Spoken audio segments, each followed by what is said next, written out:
Oh, snap. We've been away for a minute. Yeah, well, we've been busy with, life and stuff, you know? We gotta pay bills and shit. Did you miss us? Because we missed you. I'm Stelios. I'm Lilah. And we are talking about something a little different, yet still connected. Because there are a lot of people in our favorite hobby, the Society for Creative Anachronism, that crossplay into other things. So we're going to talk about other geeky shit too. One of those things that we're going to talk about is we're going to talk about cosplay. Well, what about cosplay? Man, cosplay has got one of the most fucked up communities I have ever bore witness to. Wow. Okay. I know some places on the internet you haven't been, but let's go ahead and proceed with this. Wait, hold up. What you talking about? Fanfiction.net. It's kind of the same thing. Well, you know, I avoid fanfiction like I avoid herpes.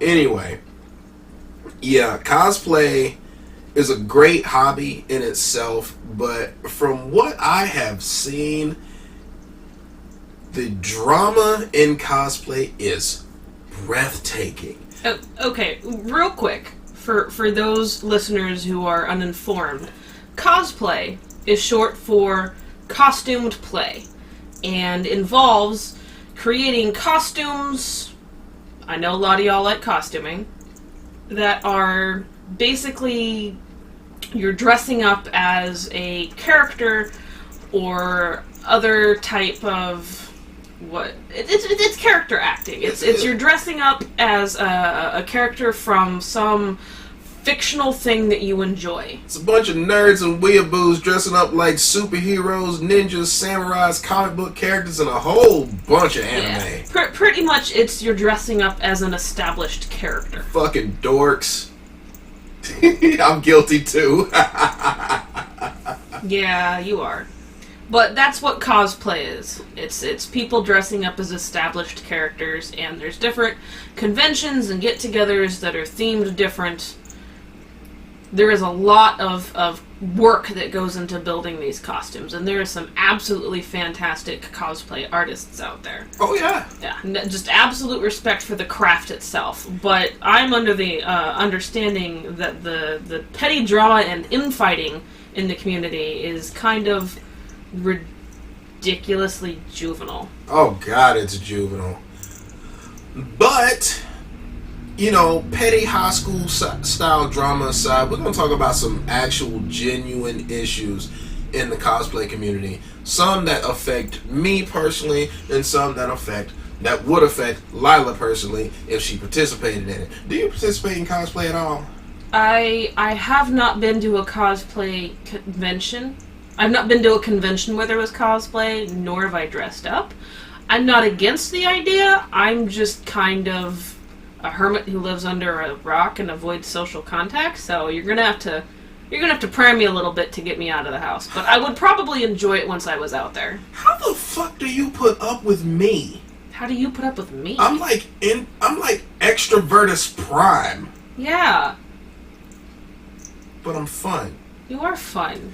Anyway, one of the big issues in cosplay that I have noticed is cosplay is extremely racist. God, yeah, it is. I've heard some pretty awful horror stories. You know, I've heard some fucked up stories about cosplayers. Now, see, the thing is, when I do cosplays where you can't see my face. So, unless you look at my hands and I'm wearing fingerless gloves... Now, has that been intentional or just happenstance so far? Happenstance so far. Okay. So, unless I'm wearing fingerless gloves and you look at my fingers, you wouldn't know if there was a brother underneath, you know, Reaper from Overwatch or my Mandalorian armor. You wouldn't know. But one of the things that has been brought to my attention in the cosplay community is that apparently black cosplayers get a lot of friction for cosplaying non-black characters. That's pretty ridiculous to me. It is ridiculous, but it happens. And I'm about to use some harsh language right here. So is this a content warning? Yes, clutch your pearls, baby. Clutch your pearls. Now, there's a cosplayer that I know of I'm not going to drop their name because they ain't pay me. But this dude is phenomenal at what he does. He just so happens to also be black. Now, he did a 300 style cosplay.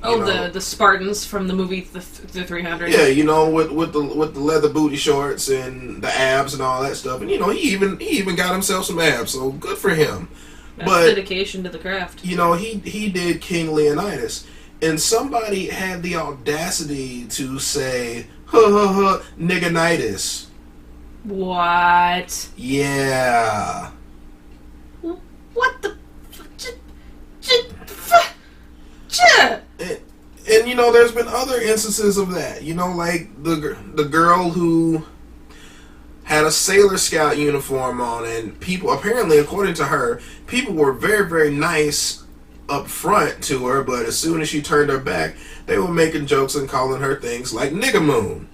Not cool. Wow. And there was another girl, she's a bigger girl, plus size girl, and she was cosplaying Princess Peach, and she has a phenomenal Princess Peach outfit. I think I've seen pictures. She did a great job. And Princess Peach is a character from the Mario franchise. Right. One of her traditional brawling melee weapons is a frying pan. Yup. One of her other ones is a parasol. Mm-hmm. But this gal, she had brought a frying pan as her prop. And people started making fried chicken jokes. Yeah. Because, ooh, Lord, black people, we love us some fried chicken. Well, guess what? So does everybody else. If you don't like fried chicken, there's something wrong with you. Something wrong with you. It has nothing to do with what color your skin is, and everything to do with the fact that fried chicken is freaking delicious.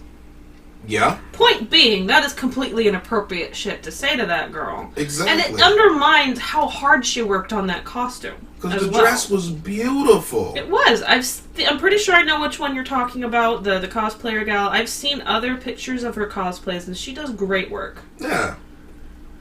And it's gotta be rough to put your heart into something like that, and people boil it down to something so...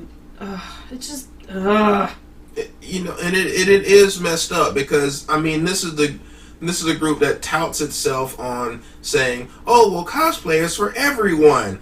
Apparently it's not, since, I have to stay in a particular racial lane to cosplay and not be harassed about it, yet a vast majority of these people playing characters from animes are white kids portraying Japanese people.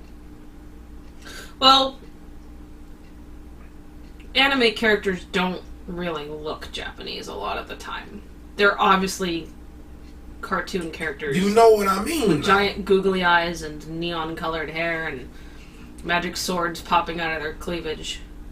You know what I mean, though? Yeah.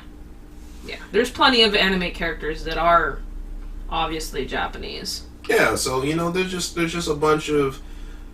It's really hypocritical. Yeah, there's a bunch of hypocrisy when it comes to that. Another thing that is rampant in the cosplay community is one of everybody's favorite isms, sexism. Ooh, that's a tough one to jump on with the cosplay community, because it comes in several different ways, several different forms, and it's insidious.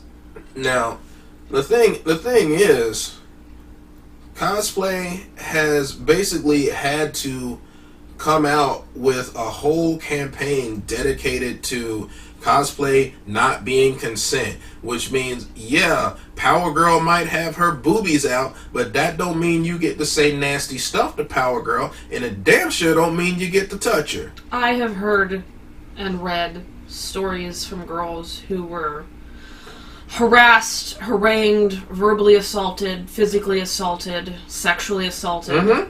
At conventions. I believe it. That these socially awkward turtles crawl out of their basements and go to these conventions and see this really cute girl dressed as one of their favorite characters from blank anime, and so they completely lose their mind and forget that that's a real person who exists outside of their little headcanon universe.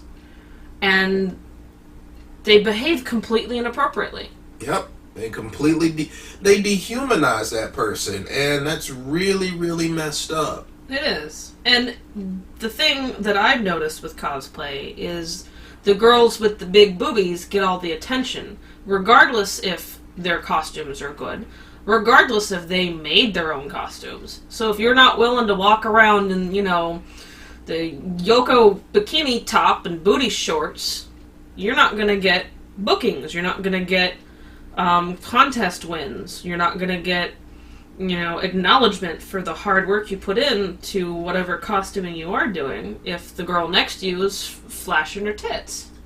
I got called a sexist for pointing that out, but I don't give a fuck. I'll be the bad guy. I'll wear the t-shirt. But it's true. You know, if you go to Google and you Google cosplay, the first probably 3 or 4 rows are going to be sexy girls in costumes. Now, don't get me wrong. If you sexy and you want to flaunt it, hey, do you. Mm-hmm. But don't be surprised that you get a little more attention than this other person who has worked very, very hard to put together their cosplay. Why? Because the majority of people who consume cosplay media are dudes. Yeah. Young, horny dudes. And they like boobs. The people who run these conventions, lots of times, dudes. You know, I don't know if that's the case. I don't know if that's the case so much anymore. That's something you would need to do a little bit more research in to see if that's still what's going on. But I want to talk for a moment about your first cosplay convention experience, because that is the other side of this insidious novelization, dehumanization, and sexual harassment coin. Let's talk about your first convention. When was that, and who did you dress up as? That was Numa RenoCon in New Orleans in 2004. Wow. That's old school. Yeah, I had just gotten out of the Army, so I was still in really, really good shape. You know, believe it or not, those of you who have seen me before, believe it or not, your boy used to be 220 pounds and had 6-pack abs. I used to be hot. You're still hot. Don't say that about yourself. Thank you for believing in me. You're gorgeous! Okay, but yeah, and I dressed as Raijin from Final Fantasy VIII, and the girl that I was dating at the time, she was Fujin from Final Fantasy VIII. Is Raijin a character that doesn't have a shirt? Yeah, he wears like a small vest, but other than that, vests aren't shirts. Yeah, there was lots of pecs and shoulders, and you know, and the thing is, there were people who just felt like they could walk up to me and touch me. Wow. You know, I had a girl just run her fingertips over my stomach, and she was like, and I'm like, yo, I don't know you. Don't touch me. My girlfriend's over there. Wow. You know, but you know, the thing is, if I was to show any type of resistance to anything like that, you know, people would look at me funny, like, what, you don't like chicks?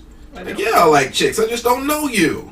I don't like rando chicks randomly groping me in the middle of the floor. You know, it was actually a really, really terrible experience, because it was something that happened all weekend, and, you know, I guess nobody told these young ladies that it's completely unacceptable to touch somebody that you don't know.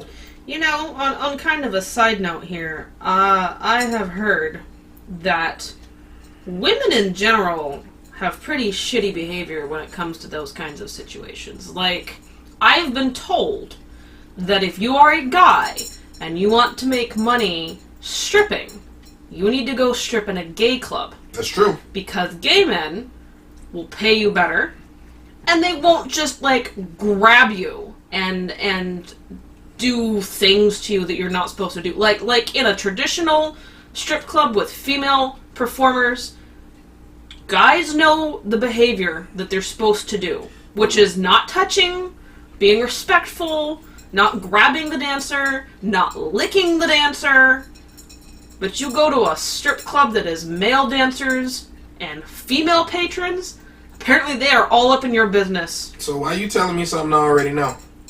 For those listening, yeah, I've done some strange things for some change. Point being, I am under the impression that we as a culture of women are very... the rules don't apply to me. minded, and to me that's hypocritical and it's blatantly wrong. Yeah, man. I mean, the rules are very, very simple. When you go into a strip club, if you're a dude at a club with ladies, you know, the number one rule is don't touch the girls. Don't touch the girls. But if you're a dude and you go to a strip club and you strip for ladies, you know, they put their hands all over you. Now, I've done this job before, and God, I hope my parents don't hear this. But yeah, I've done that before, and treated me like a piece of meat. You know, there was lots of groping and grabbing. But back to cosplay, yeah, that happened to me. And the thing is, when I actually told my story, I got harangued for it. I'm like, so let me get this straight. All these ladies can hashtag me too, and yet when I have a story to share, all of a sudden I get blasted for it? I'm sorry, but I thought we were a society that was pushing toward equality and parity. Hey, you and Terry Crews are on that boat together right now. That's true. You know? But it's that experience at New Moreno Con put me off from cosplay so bad that I didn't come back to cosplay for like more than 10 years. The last convention I went to was I want to say Emerald City Comic Con last year. I think you've been to a few smaller ones. No, I went to a Northwest Comic Con out in Tillamook. But Emerald City was the first big one you went to. Emerald City Comic Con was the first big one I went to, and it was great. I had a great time. You know, it was cool. I had a lot of fun, and most importantly, from what I saw, everybody behaved. Because way back when, in the early 2000s, cons used to be the Wild Wild West. Yeah, they've really, really cracked down on it. For safety, for legality, for humanity. And here's the thing to those would-be creeps out there. They will put your ass on blast now. Like, they send out flash alerts, like Amber Alerts, if you done some creepy stuff at a con. And here's the thing, is you need to be very careful about what is or isn't quote-unquote creepy. Because behavior that you might think is okay is not necessarily okay. I have seen these things go out for guys that are hugging girls too tight, too long, like smelling them, saying things that are inappropriate. Like, there was a dude that got on blast a little while ago for creepy behavior at a convention out here in Portland. Oh, that black dude. Yeah, I was going to beat that ass if I saw him. And, well, the thing is, the things he was doing, he probably doesn't think are inappropriate or creepy. He's probably completely oblivious to the fact that these girls are uncomfortable and scared of that behavior. Mm-hmm. I think a lot of dudes don't realize how fearful girls are about being hurt. Because a lot of girls are not very big. A lot of dudes are a lot bigger than them. And so it's straight up the, can this person hurt me badly? And there's nothing I can do about it? If the answer is yes, they're scared. And that's why a lot of inappropriate behavior from dudes is met with awkward smiles and, haha, yeah, okay. And it's not because they're okay with the behavior. It's because they're trying to get away from you so you don't, like, hurt and rape them. Yeah. They're trying to extract themselves safely from what could be a very bad situation. I take into account my size and my position when it comes to interacting with anybody anywhere. I have to. It comes with being black. It comes with being a large guy, too. You're tall and you're beefy. It just comes with being a big black dude, you know? And the thing is, when I take pictures, I mean, I don't really want to post any pictures in this video because, you know, I don't have the consent of everybody in my pictures to post these pictures. But you can stop by my page, Battle Ready Cosplay, and have a look at that. That's facebook.com/BattleReady. And a lot of these pictures, unless I have a specific explicit permission, I don't put my hands on anybody. I know a lot of the airsoft pictures you take with kids, you're very careful to not be like in an awkward position either. And I straight up, regardless of pictures, I know that when a girl, like anywhere, regular gaming, LARPing, SCA, hanging out, whenever a female, especially a younger girl, runs up and hugs you, you make sure your hands are up and visible. Yeah. And it's also because they usually aim at your middle. Yeah, I get glomped a lot, like, and that's perfectly sweet, cute behavior, but, you know, you have that ingrained reaction of making sure that they are not going to be accidentally touched in any way, or it looks like they might be being touched in any way, because you don't want anything to happen. Yeah. To them or to you. Exactly. And on that same thing, girls, ladies, be aware of the fact that behaviors you may think of as being innocent and friendly could make some of your dude friends and acquaintances very uncomfortable. Because this day and age, you don't need an actual charge of harassment to get blown off the map. You can get an accusation. And accusations are really easy to make up and really easy to misunderstand.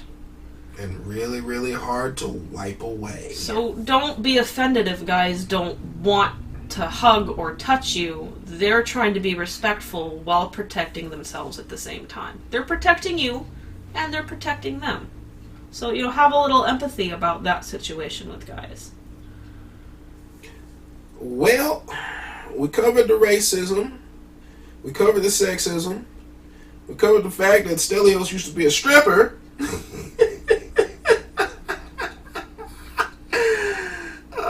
That lasted about a month and a half, because I was like, nope, not for me. What else? Shit, I think that's it. Okay. Alright, sorry we haven't been around, but we back now. I'm not sorry, we had things to do. It's called life. Yeah, but we back now. So, if you like what you heard, be sure you take that like button and bam, punch it. Most importantly, if there's something that you want us to talk about, let us know. Because we are definitely looking for more topics of conversation and ideas and what y'all want to hear us talk about and discuss. So shoot us a message, leave a comment, let us know.